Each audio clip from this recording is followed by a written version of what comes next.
Muy buenas noches, amigos. Bienvenidos a la emisión estelar del Comercio TV. Aquí lo más destacado del día. Regáleme 10 a 15 minutos. Hoy, el único ganador debe ser el Ecuador.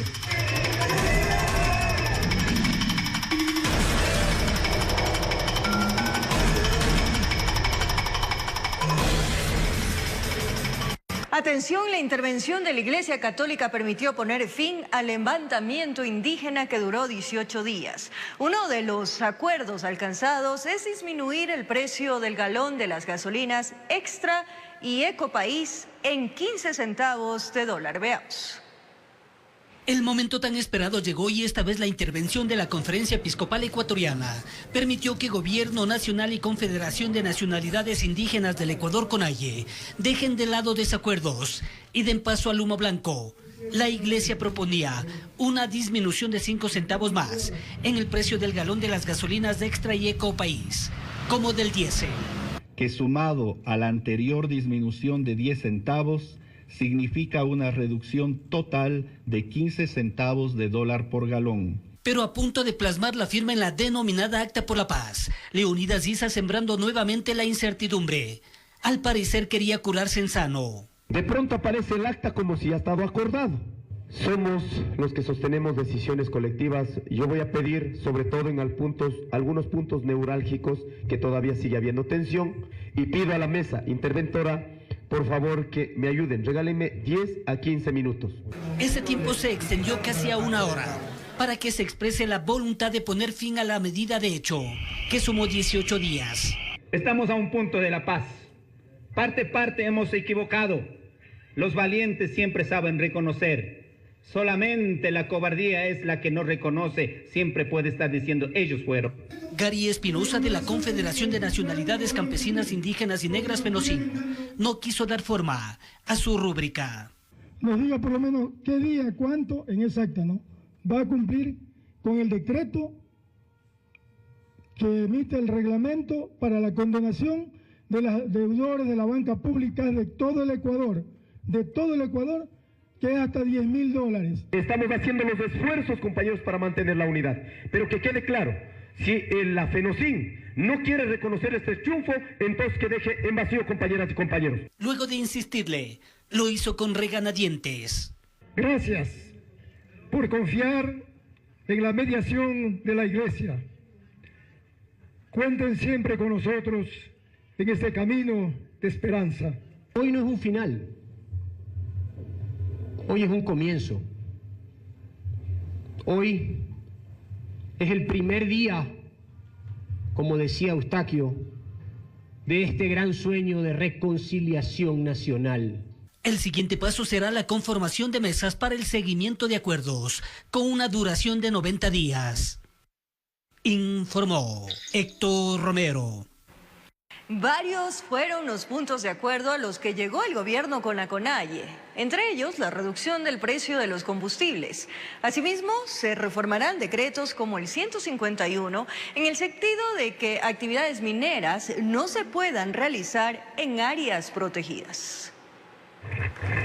Los acuerdos establecidos entre la CONAIE y el gobierno son los siguientes. Primero, bajar 5 centavos más a los precios del galón de la gasolina Extra, Ecopaís y al diésel, con lo cual en ambos casos se redujeron en 15 centavos. Con ello, quedarán en $2.40 las gasolinas y en $1.75 el diésel. Además, se trabajará en políticas para focalizar los subsidios de los combustibles.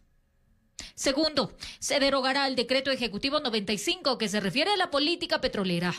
Tercero, se reformará el decreto ejecutivo 151 en el sentido de que no se podrá realizar actividad minera en zonas protegidas y arqueológicas o de protección hídrica, y que se respetará el derecho a la consulta previa libre en los pueblos indígenas. Se establece también la elaboración de un proyecto de ley reformatoria al artículo 66 de la Ley Orgánica de la Circunscripción Territorial Amazónica. Además, previamente el gobierno nacional durante los 18 días de movilizaciones tomó las siguientes decisiones: el fortalecimiento al control de precios de productos de primera necesidad, declarar en emergencia al sector de la salud, con donación de deudas hasta $3.000 de Banecuador, medidas compensatorias para el agro, duplicar el presupuesto de educación intercultural bilingüe y el incremento a $55 del bono de desarrollo humano. Para dar seguimiento a los compromisos, el gobierno nacional y los representantes de la CONAIE, FEINE y FENOCIN acordaron instalar una mesa de diálogo que durará 90 días. Informó Marilyn Jaramillo. Este jueves se llevó a cabo la última movilización indígena en Quito. Los manifestantes partieron desde el Parque El Arbolito hasta el Seminario Mayor, donde se mantuvieron expectantes al diálogo entre el gobierno y la CONAIE. En la protesta no se registraron disturbios. La que sería la última movilización indígena partió desde el Parque El Arbolito. Como en días pasados, las mujeres en primera fila y gritando consignas dieron la orden para avanzar.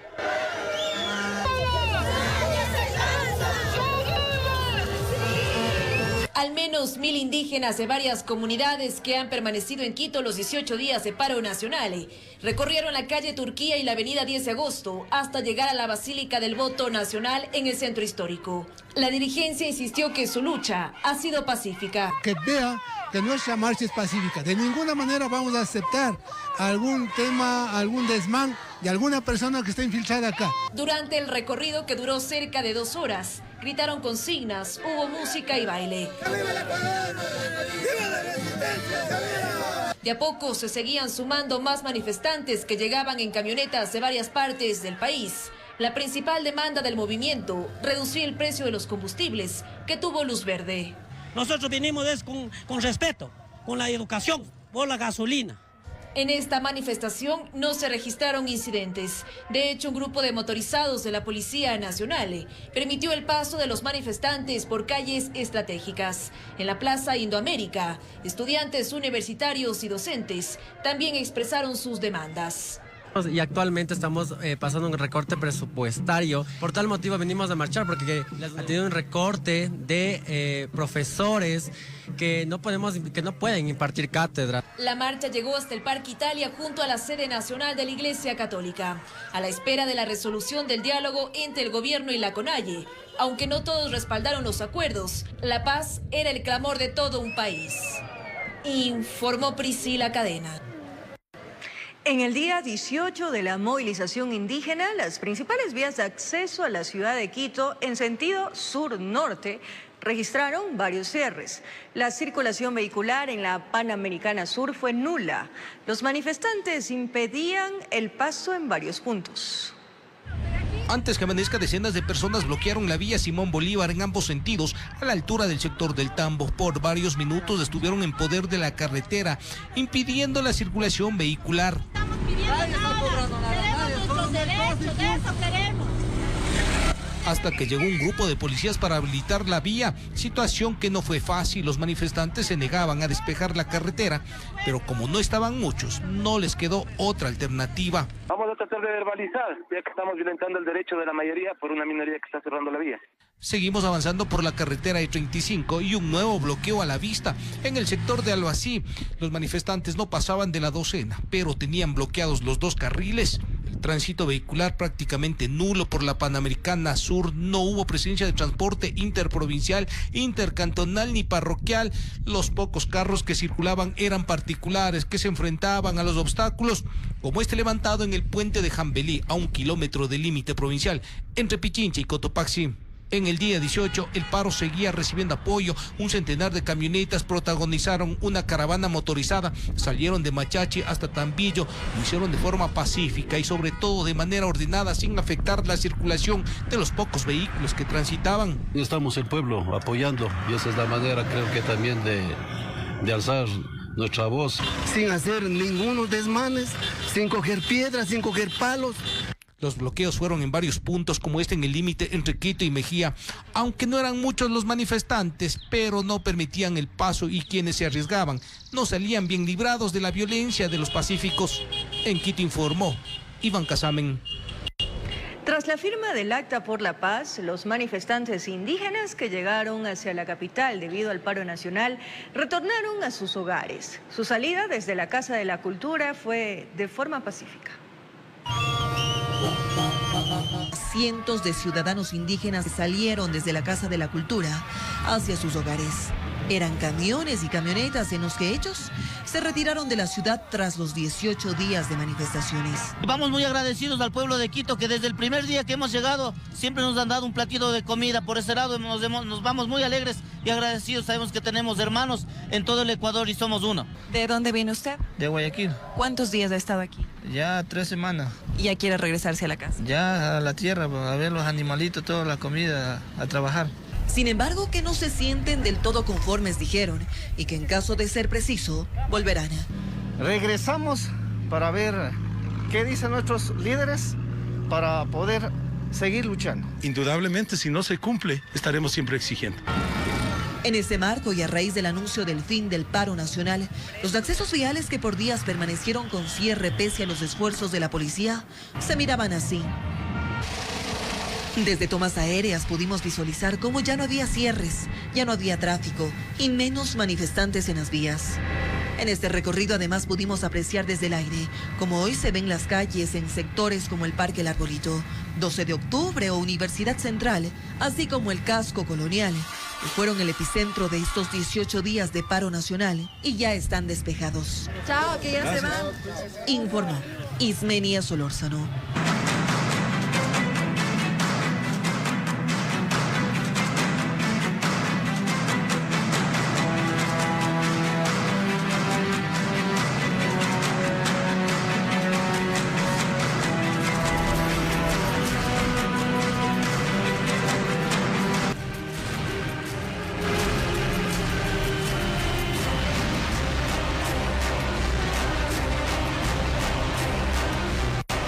Enfrentamientos, cierres viales, desabastecimiento de productos y víctimas mortales en el contexto de las protestas son el resultado de 18 días de movilizaciones en el país. Se quemaron patrulleros, un cuartel policial y una entidad bancaria vandalizada. Les hemos preparado un resumen de toda la jornada.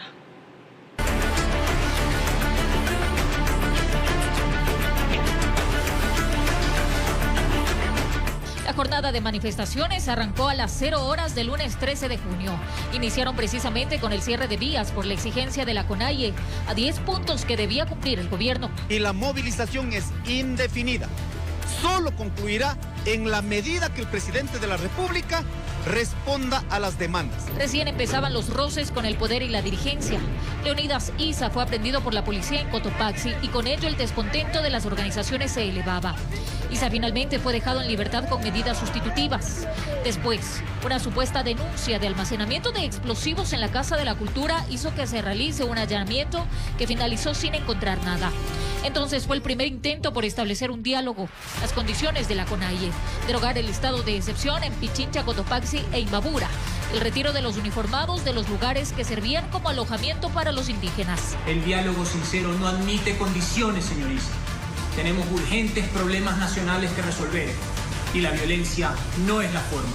Finalizaba entonces la primera semana con un saldo de 61 policías heridos. Ya para la segunda semana se incrementaron los niveles de violencia. Los cierres viales continuaban. Los vehículos no podían transitar y más carros con manifestantes venían de otras provincias a Quito. Se registraba entonces el 8º día de manifestaciones y el primer muerto en el contexto de las protestas. La Policía Nacional informó que a la altura de una ladera en el sector de Collas, 3 personas habrían caído. Una de ellas perdió la vida.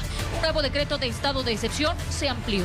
Eran entonces 6 provincias: Chimborazo, Tungurahua, Cotopaxi, Pichincha, Pastaza e Imbabura. Mientras en todas ellas se registraban incidentes. En universidades como en la Salesiana se recibían manifestantes y las agresiones no cesaban. Equipos periodísticos incluso fueron agredidos. Los violentos enfrentamientos entre la fuerza pública y los manifestantes se concentraron a la altura del Arbolito. Los edificios de flagrancia y fiscalía fueron vandalizados. La escasez de alimentos se empezaba a sentir. Había desabastecimiento y los mercados de San Roque y Mayorista en Quito tuvieron que cerrar por jornada sus puertas. Y como los alimentos no llegaban a muchas partes del país, desde Guayaquil la alcaldesa Cintia Viteri anunció que se comprará alimento a países vecinos. El 21 de junio, Pastaza se convirtió en un caos. Se denunció en El Puyo la muerte de un comunero quichua, a consecuencia, según la policía, de la manipulación de un artefacto explosivo.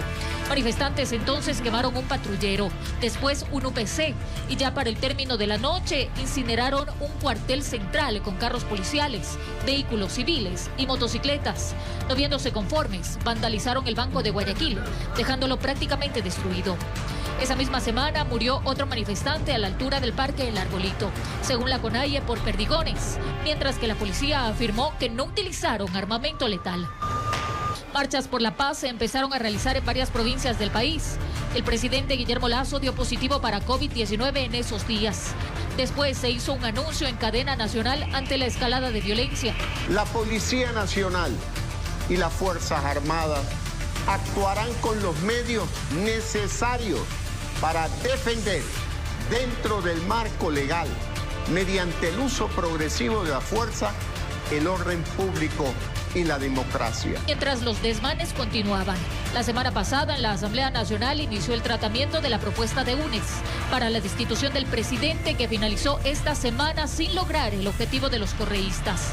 El presidente anunció esta misma semana la reducción del precio de los combustibles en 10 centavos, cediendo a uno de los requerimientos de la CONAIE. Pero el diálogo nuevamente se rompió tras la muerte en Chuchupindi de un militar cuando un convoy que trasladaba combustible al ITT fue atacado. Es así como después de varios intentos, ambas partes se sentaron y dialogaron. Finalizan las movilizaciones tras 18 días con pérdidas económicas que sobrepasan los $500 millones. Informó Marilyn Jaramillo.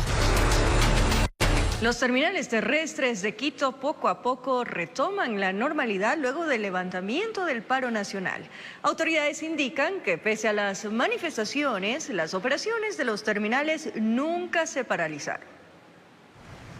Los cierres viales de las carreteras que conectan la capital con las diferentes provincias han interrumpido la operación normal de los terminales terrestres en Quito. Por varios días, ciudadanos han permanecido en busca de un pasaje para viajar a sus destinos. Desde que comenzó el paro buscando pasajes y no hay. Hay taxis piratas que están llevando, pero no es seguro. 15 días ya. Desde que empezó el paro, quiero regresar y no tengo chance, pues ya toca hacer transbordo. Desde las operadoras de transporte indican que la poca afluencia de buses se ha dado para precautelar la seguridad de los pasajeros y unidades durante el viaje. Porque en el anterior paro sí hubo daños en las unidades, entonces no se iban a arriesgar a eso. A su vez explican que los cierres de las carreteras han alargado los tiempos de traslado, así como el aumento del precio de los mismos. Los días han estado saliendo solo 1 o 2 unidades. El día de ayer enviamos una unidad, la cual recién el día de hoy pudo pasar desde Santo Domingo. Sí se ha subido entre un 30 y 40% por el tema mismo de tiempo, del tema mismo de gasolina. A esto se suma que los ciudadanos se han visto obligados a realizar varios transbordos para llegar a sus destinos. De aquí van a ir hasta Santo Domingo, de Santo Domingo a Machala, de Machala a Loja. No importa con tal de llegar, no importa. Desde la empresa de movilidad y obras públicas de Quito informaron que conforme se levante la medida del paro, la normalidad se irá retomando poco a poco en los terminales. Algunas cooperativas hoy por hoy han manifestado su interés y han manifestado que ya están disponiendo que algunas unidades asistan a las terminales para cumplir con algunas frecuencias establecidas dentro de los contratos de operación para reanudar con el servicio. Informó Mauricio Sánchez. Más de 2 días haciendo fila en los exteriores del comando de la policía de Sucumbíos, tuvieron que esperar cientos de personas para poder abastecerse de gas de uso doméstico. Luego de más de 48 horas de espera haciendo fila, sin importar el sol, la lluvia, en la noche, a la intemperie, todo por la necesidad de comprar el gas de uso doméstico para poder preparar los alimentos en sus hogares. Este jueves 30 de junio, por fin, cientos de personas lograron adquirir su cilindro. Ha sido una gran edición del pueblo del Lago Agrio. Ha estado sufriendo lluvia, sol, hambre, malas noches. Pasamos más de 2 días y 2 noches aquí. Vamos a estar en este momento también entregando de una manera organizada y como se le indicó a los señores presidentes de los barrios, que también se esperará el momento de que también vayan a sus respectivos sectores. La sociedad civil, con el acompañamiento de la iglesia, llegaron a un consenso con la Guardia Indígena, quienes mantenían cerrados puntos viales estratégicos para que un convoy de camiones pueda llegar y abastecer de productos de primera necesidad al cantón Lago Agrio. Tanto como es la alimentación, tanto como son la medicina y como son también el tema del gas. Con la firma de los acuerdos entre la CONAIE y el gobierno que puso fin al paro nacional, la ciudadanía espera se normalice el abastecimiento de gas y combustible. Informó Emilio Albán Sánchez. Representantes y productores agropecuarios de la Sierra y el Oriente piden a las autoridades se declare la emergencia para su sector. Dicen que el paro les ha dejado millonarias pérdidas y ha complicado más la situación de la industria. Las situaciones dramáticas que han tenido que vivir los productores de leche en los últimos días los obliga a pedir una intervención urgente para su sector. El daño que se recibe a nivel del campo es inmenso, inclusive asaltos a propiedades y daños a las mismas. Indican que por los cierres y bloqueos viales, alrededor de 1 millón de litros de leche diarios han tenido que botar. Como conocemos, la leche es un producto perecible que tenemos no más allá de 48 horas para poder entregar a la industria. Consideramos que hay 4 millones, 5 millones de personas que no están desayunando cada día. Denuncian que manifestantes infiltrados habrían asaltado sus camiones y propiedades para obligarles a paralizarse. Esos infiltrados son los que están bajando la llanta, son los que están amedrentando a los propios campesinos y a los propios empleados de las fincas florícolas, de las fincas ganaderas, de las fincas brocoleras. Son ellos los que están generando los actos terroristas dentro del sector agropecuario. Por estas y otras afectaciones como el temporal invernal, solicitan mayor atención por parte del gobierno. Urge declarar al sector agropecuario en emergencia, como un fiel cumplimiento suyo, para lograr una reactivación inmediata. Cerca de 2 millones de familias se benefician directa e indirectamente de este sector productivo del país. Informó Mauricio Sánchez. El subsidio de 15 centavos a los combustibles Extra, Ecopaís y Diésel le costará al Estado cerca de 400 millones de dólares al año. Analistas explican que es necesaria la focalización. El incremento de 10 centavos al subsidio anunciado el pasado 26 de junio le representa al Estado un gasto de 250 millones de dólares.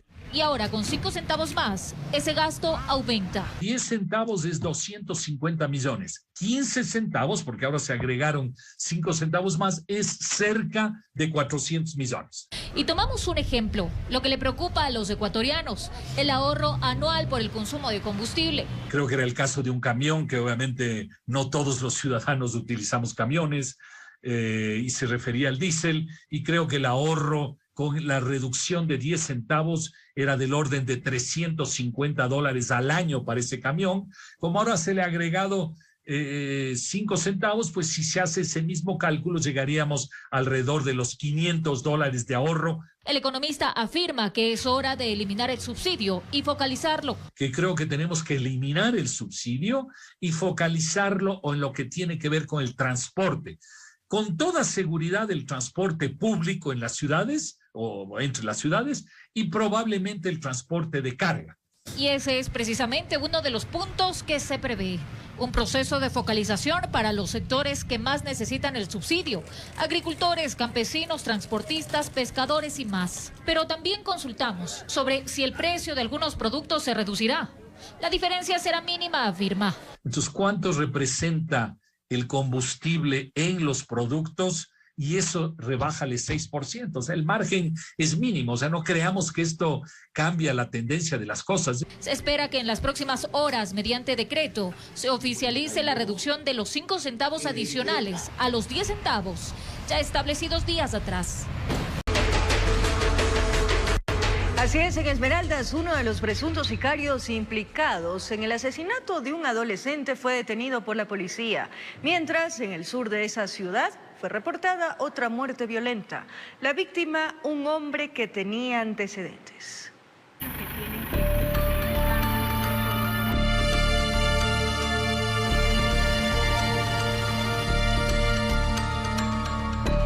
Los sicarios llegaron en la noche, sorprendieron a la víctima cuando en los exteriores de su vivienda revisaba una computadora. El pistolero, al hombre de aproximadamente 49 años de edad, le propinó 9 disparos. El occiso se desplomó para no volverse a parar. Una nueva muerte violenta cuando faltaba pocas horas para que termine el estado de excepción en la provincia de Esmeraldas. Estamos en las líneas investigativas en este momento, estamos tratando de operar en flagrancia. Al parecer los sicarios se movilizaban en una motocicleta. Se trataría de una muerte selectiva como las muchas registradas en el cantón Esmeraldas. La víctima contaba con antecedentes e incluso estuvo privada de la libertad. Estaba en la cárcel por algunos años, pagando una pena por tenencia y posesión de drogas. Mientras uno de los presuntos sicarios que participó en el crimen de un adolescente en el barrio Nueva Concordia, sur de la ciudad de Esmeraldas, fue capturado por la policía. Luego del hecho de sangre, los uniformados realizaron varios allanamientos en busca de los pistoleros. Nosotros tenemos importantes resultados sobre los otros 3 delincuentes que acabaron con la vida de este menor de edad. Un caso que causó terror no solo en Esmeraldas, sino en otras ciudades. Los sicarios grabaron la muerte por encargo. El menor de 15 años de edad fue sorprendido cuando jugaba pelota con los amigos de barrio. Cuando viene corriendo mi otro hijo, el que se salvó, que también lo iban a matar. Y me dice, mamá, lo mataron a York, lo mataron. La policía no reveló las causas del crimen, pero dio a entender que andaba aparentemente en malos pasos y que los sicarios buscaban a los 2 hermanos, pero el uno logró escapar. Nosotros tenemos cierta información, pero nos guardamos el derecho a la reserva, las condiciones en las cuales operaba este menor de 15 años. Aunque se terminó el estado de excepción, en la provincia sigue operando la Fuerza de Tarea Conjunta, informó Iván Casamen. Como lo anunciamos, una mujer se lanzó de la segunda planta de su casa para evitar que delincuentes que habían ingresado a su vivienda le robaran. El hecho ocurrió en una urbanización del cantón Daule, en la provincia del Guayas. La ciudadana se encuentra estable y los zampones escaparon luego de realizar varios disparos. Es el momento en que la policía toma procedimiento y paramédicos atendían a la señora, que minutos antes había constatado la presencia de 2 sujetos que llegaron en una camioneta. Ingresaron a su casa portando armas de fuego. Ellos pretendían robar una fuerte cantidad de dinero y optó por lanzarse del balcón. Entraron a robar. Entonces la chica, al verse que estaba acorralada, se tiró de la ventana porque quería salvar su vida, pues no, porque los disparos fueron adentro y aquí en la garita. Ellos han entrado por la llamada han llamado a este vecino que iba a revisar una villa. Esto ocurrió en una de las urbanizaciones de la vía León Febres Cordero, en Daule, provincia del Guayas, frente a Pascuales. Llegaron las unidades del eje preventivo, del eje investigativo, y encuentran una cantidad de aproximadamente $12,000. Se tiene conocimiento que hubo detonaciones, pero ventajosamente no hay personas heridas por arma de fuego. En una inspección realizada por la Policía Nacional, encontraron en esa casa 2 pistolas con más de 30 municiones. La institución del orden investiga quiénes eran los delincuentes. Para eso ya cuentan con información del sistema de videovigilancia. Sí, tenemos videos los que verifican las placas de un vehículo que se conoce que es un vehículo tipo camioneta. Sí, tenemos videos de que quienes son los que ingresan y salen lograron escapar por la misma garita. La ciudadana se recupera de las lesiones y se indaga a la banda que en esa ocasión intentó cometer un robo dentro de una zona residencial con seguridad privada, informó Charlie Pisa. Seguimos recorriendo el país. Una nueva muerte violenta se registró en el cantón Machala. Se trata de un futbolista a quien los sicarios le dispararon en 24 ocasiones. El cuerpo sin vida de Alex David Vera Lucas, de 21 años, yacía sobre la calle del barrio Blanca García en el cantón Machala. Según versión policial, la víctima fue interceptada mientras caminaba hacia una tienda. El occiso se había encontrado aquí en el sector, en el cual vienen 2 motocicletas. Las 2 motocicletas, 2 ocupantes cada uno en la motocicleta, y proceden a sacar sus armas de fuego y en contra de la humanidad del hoy fallecido.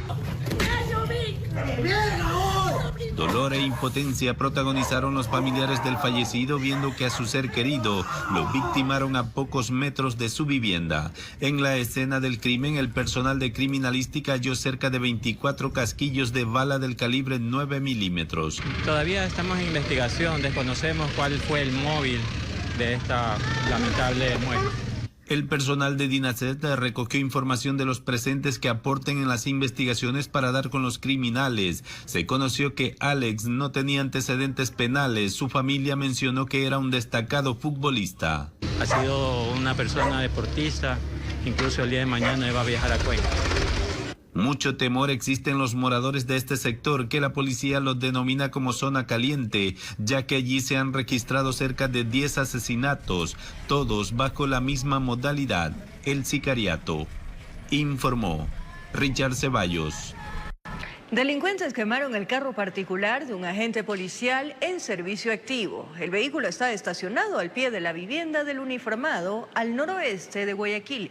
La institución investiga este ataque contra uno de sus miembros.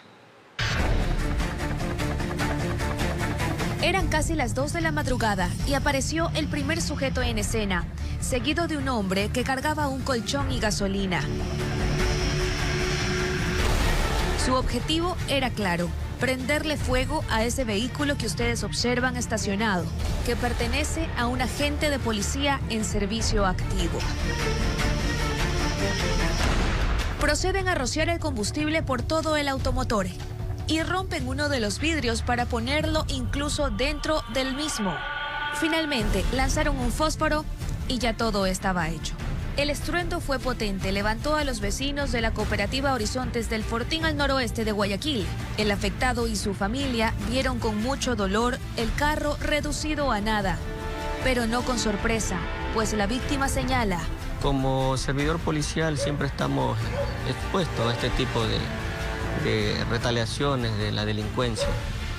No somos exentos de este tipo de acontecimientos, ya que nuestro trabajo demuestra que podemos ser víctimas también de represalias y venganzas de algún tipo de procedimiento que tomamos a diario. Que con exactitud no puede sacar conclusiones. Sin embargo, ya la institución se ha encargado de recabar la información necesaria para localizar a los responsables.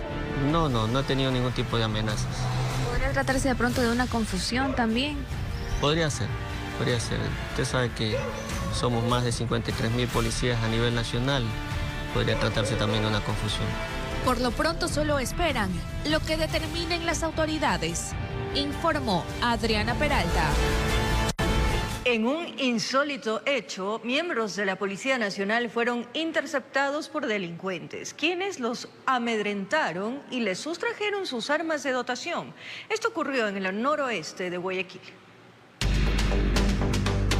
Mediante un video aficionado se logró captar el instante en el cual los agentes de la Policía Nacional fueron sometidos. A esa hora de la madrugada se escucharon varios disparos, lo que hizo pensar que hubo afectación a los uniformados. Por fortuna, eso no ocurrió así. El suceso se registró en la zona de Ciudad Victoria, en el noroeste de Guayaquil. De acuerdo con el reporte, los agentes se encontraban patrullando, circulaban a tomar procedimiento en un robo. A la altura del centro médico de la localidad fueron interceptados por varios sujetos a bordo de 3 motocicletas. Los apuntaron con sus armas de fuego, les obligaron a acostarse sobre el piso y así procedieron a robar sus armas de dotación. Hay muchas situaciones de riesgo los que están sometidos los policías nacionales, pero téngalo por seguro que estamos trabajando y no vamos a dejar que nos amedrenten en el cumplimiento de la misión. Por la forma como se procedió, se estima que el hecho ya habría sido planificado por la organización que atacó a los agentes. Hasta la mañana de este jueves, las unidades investigativas se encontraban rastreando a los responsables de este suceso. Estamos levantando toda la información para que estos hechos no queden en la impunidad. Informó José Morales. Más adelante, conozca desde cuándo se reiniciará la medida pico y placa en la capital. La policía identificó a los responsables de colocar los tacos de dinamita en uno de los baños de la terminal terrestre de Guayaquil. De su parte, la alcaldesa de la ciudad, Cintia Viteri, dispuso reforzar las seguridades en cada una de las entidades públicas y privadas de mayor concurrencia. Fueron más de 1.500 personas las evacuadas desde la terminal terrestre de Guayaquil, luego de que se encontraran 25 tacos de dinamita en uno de los servicios higiénicos. Personal especializado antiexplosivos de la Policía Nacional retiró los artefactos e indicó que este tipo de material es utilizado en la minería y que proviene desde el Perú. El comandante de la Policía de la Zona 8, general Víctor Zárate, manifestó que se han revisado las 150 cámaras de seguridad que existen en la terminal y que se logró identificar a quienes colocaron los explosivos. ¿Hacia dónde iba destinado? ¿Quién iba a retirar primeramente este artefacto explosivo? Que esa es la línea investigativa. Se les tiene ubicados a quienes dejaron, tanto por las cámaras del bus, y tenemos una trazabilidad. Esperemos que sea efectivo, no en esta provincia porque no están acá, están en otro sitio. En este marco aclaró que si estos artefactos estallaban, la tragedia se tomaba mayor. Estamos hablando de cada taco 70 metros a la redonda, multipliquen por 24, el daño era grande. Hay que entender que no estaba armado el explosivo. Y tras el anuncio hecho por la alcaldesa de Guayaquil, Cintia Viteri, se procedió a poner en marcha todas las medidas de seguridad, tanto en las terminales terrestres, en los aeropuertos, en los malecones y sobre todo en instituciones públicas y en el propio Palacio Municipal. Por ejemplo, en la terminal terrestre de Guayaquil se procedió a chequear a todos los usuarios. Aquí se revisa con detectores metales a cada una de las personas que llegan de viaje y además a quienes desean salir de la ciudad. Básicamente lo que se hace, el detector permite establecer si la persona o el usuario posee o tiene en su cuerpo algún elemento metálico. Ese mismo sistema de control se implementa en las puertas de arribo y salida del aeropuerto José Joaquín de Olmedo de Guayaquil. Todo pasajero debe pasar por dicho filtro. De su parte, la Fundación Malecón 2000 colocó en todos los portales personal de seguridad. Se ha reforzado la vigilancia en las baterías sanitarias. Asimismo, existen perros adiestrados que recorrerán los malecones. Estos trabajos se los efectuará en coordinación con la Policía Nacional, informó Carlos Julio Gurumendi. 2 armas de fuego tipo fusiles fueron decomisadas en un operativo policial en la vía Puerto Viejo Santa Ana, en Manabí. 3 sujetos fueron detenidos, 2 de ellos extranjeros. Se presume que el armamento iba a ser utilizado para sicariatos. Se trató de un operativo el cual se ejecutó en la vía Puerto Viejo Santa Ana, en la provincia de Manabí. 3 individuos fueron detenidos luego de que dentro del vehículo en donde se transportaban se encontró armamento, el cual no pudo ser justificado. 2 de los 3 sujetos son extranjeros. Pudimos observar la actitud sospechosa en la cual Policía Judicial se percata de este vehículo color negro en el cual iban 3 ocupantes. Al percatarse de que se tratan de ciudadanos que estaban evadiendo y dándose a la fuga, pretendíamos que estaban cometiendo algún delito. Inmediatamente se logró interceptar al vehículo, de lo cual se logra aprender a 3 ciudadanos. Tratan de establecer los nexos que tendrían estos sujetos con demás organizaciones delictivas.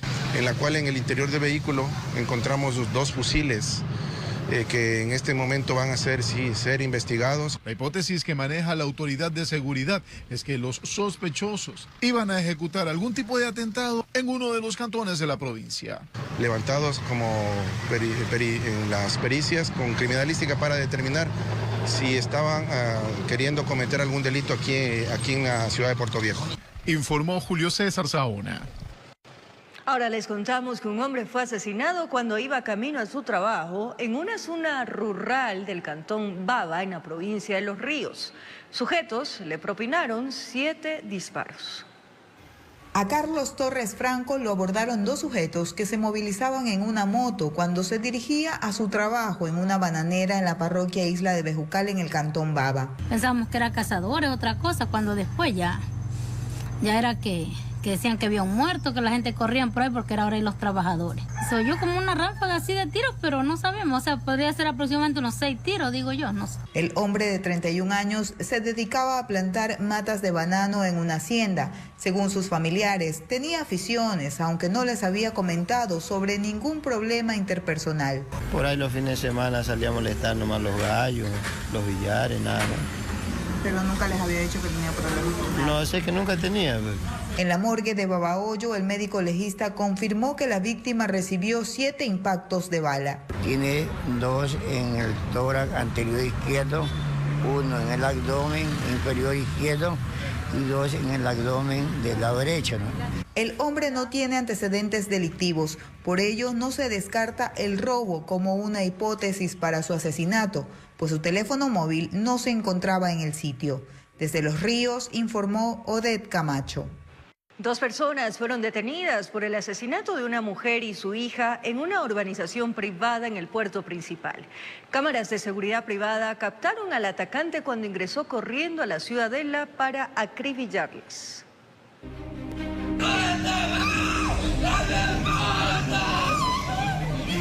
Los gritos del servidor policial fueron desgarradores al enterarse de que su esposa e hija de 13 años de edad fueron acribilladas dentro de su vehículo.